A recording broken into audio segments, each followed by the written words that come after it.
Hasil Pilpres diumumkan kemarin malam. Kandidat Partai DPP Lai Ching-te dan Hsiao Bi-khim unggul dengan 5.586.019 suara atau 40,05%. Kandidat Partai KMT Hou Yu-ih dan Chow Sau-kang memperoleh lebih dari 4,67 juta suara atau 33,49%. Kandidat Partai TPP Ko Wen-je dan Cynthia Wu meraih lebih dari 3,69 juta suara atau 26,46%.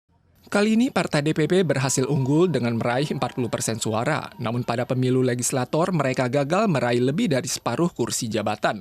Malah ketiga kubu gagal meraih lebih dari separuh kursi. Hal ini menunjukkan bahwa tidak ada satu parpol pun yang dapat mendominasi agenda dan keputusan Kongres di masa depan.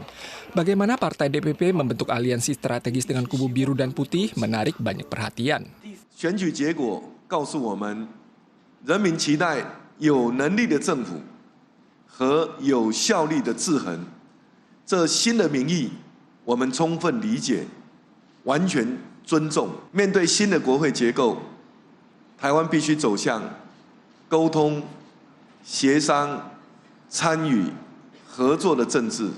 Lai menekankan bahwa restrukturisasi personalia di masa depan akan mengacu pada semangat aliansi demokratis, merekrut staf tanpa membedakan partai dan mengatasi kesenjangan antar partai. Dalam hal operasional kepemerintahan, isu yang menjadi kepedulian semua parpol akan diprioritaskan.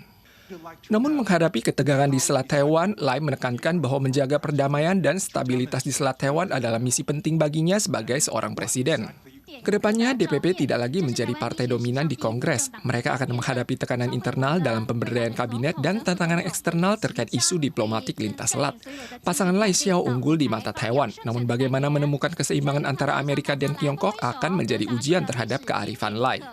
Pada pemilu legislator kali ini, ada dua legislator imigran baru yang berhasil menjadi anggota Kongres. Yang satu adalah Luo Mei-ling dari Malaysia yang pernah menjabat sebagai legislator angkatan ke-10 Partai DPP.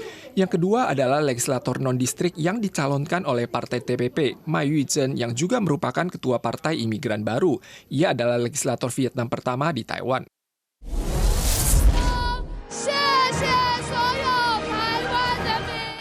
Setelah berhasil meraih jabatan presiden, Lai Ching-te berterima kasih atas kepedulian para pendukung.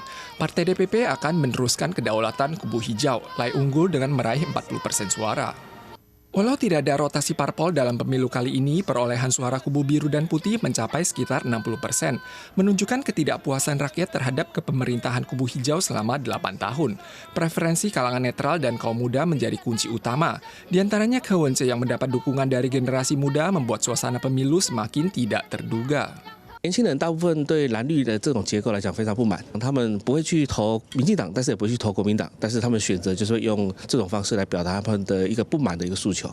年轻人大概不太传统上不太会去政治型的这种场合，确实，底下群众的组成比例大概有一半都是年轻人。 Pemilu Taiwan sangat bergantung pada masalah internal dan eksternal. Secara diplomatis, perdamaian di Selat Taiwan selalu terkait erat dengan hubungan rumit antara Amerika, Tiongkok, dan Taiwan.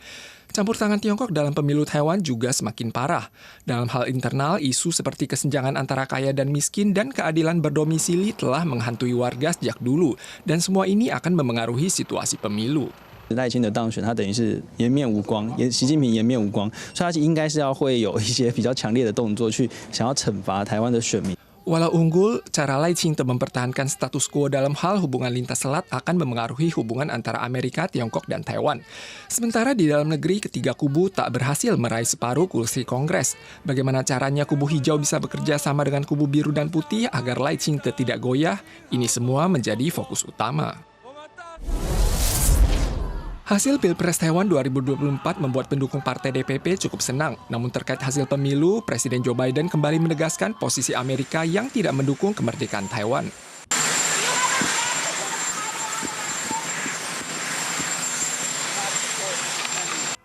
Hasil pemilu Taiwan memengaruhi hubungan Tiongkok-Taiwan. Selain warga dan media Taiwan, media asing juga sangat peduli hal ini. Media Reuters secara langsung melaporkan hasil pemilu dengan judul "Warga Taiwan gunakan voting untuk menolak Tiongkok". Kepala Institut Permasalahan Tiongkok di King's College London, Carrie Brown, menganalisis, walau Partai DPP memenangkan pemilu, namun juga berarti ada 60% pemilih tidak mendukungnya. Ia menilai bahwa Taiwan dan Tiongkok menjadi semakin berbeda. Bagaimana mengatasi kendala ini akan menjadi tantangan yang dihadapi Lai Ching-te di masa depan. Because under Tsai Ing-wen, the predecessor, there really hasn't been any contact at all. I mean, if China were to take a hard line and do something militarily, that would be devastating for the global and regional economy. CNN mengutip analisis perusahaan riset ekonomi Rhodium Group yang menilai bahwa keunggulan Partai DPP kemungkinan akan memicu pemerintah Beijing mengambil serangkaian tindakan koersif, termasuk latihan militer skala besar untuk mengusik Selat Taiwan atau menjatuhkan embargo terhadap Taiwan yang sangat mengandalkan perdagangan ekspor. Dampak yang ditimbulkan terhadap perekonomian global mungkin akan mencapai lebih dari $2 triliun Amerika.